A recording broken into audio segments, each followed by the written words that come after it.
Fenomena ribuan warga kabur dari Israel di tengah situasi panasnya dengan Iran dan perlawanan Palestina. Warga Zionis itu berbondong-bondong serbu Siprus untuk beli tanah dan rumah, bahkan tinggal di sana. Mengutip KBRI pada 26 Juni, kabar ini menurut sumber laporan surat kabar terkemuka Siprus baru-baru ini.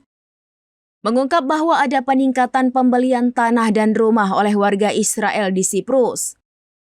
Hal ini terjadi setelah pecahnya konfrontasi baru-baru ini antara Israel dan Iran.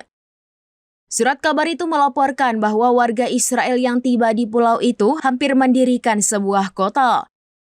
Sementara itu, Stefano, Sekretaris Jenderal Partai paling kiri Akel, mengatakan bahwa Israel membeli tanah di negaranya tanpa pengawasan.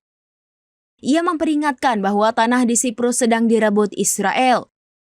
Warga Israel tercatat membeli tanah dan bangunan di wilayah sensitif yang mengancam keamanan nasional Siprus.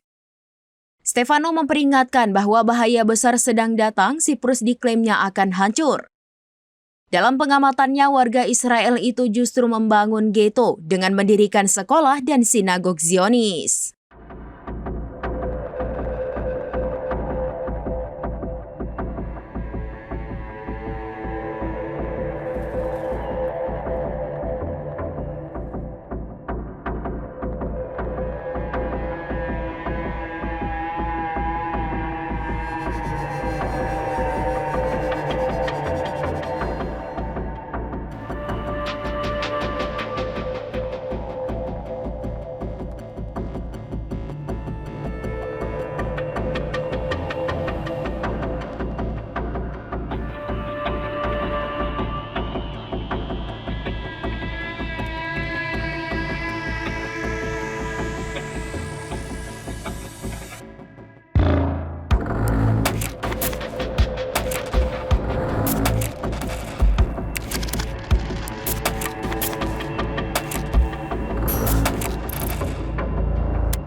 Download Tribun X sekarang, menghadirkan lokal menjadi Indonesia.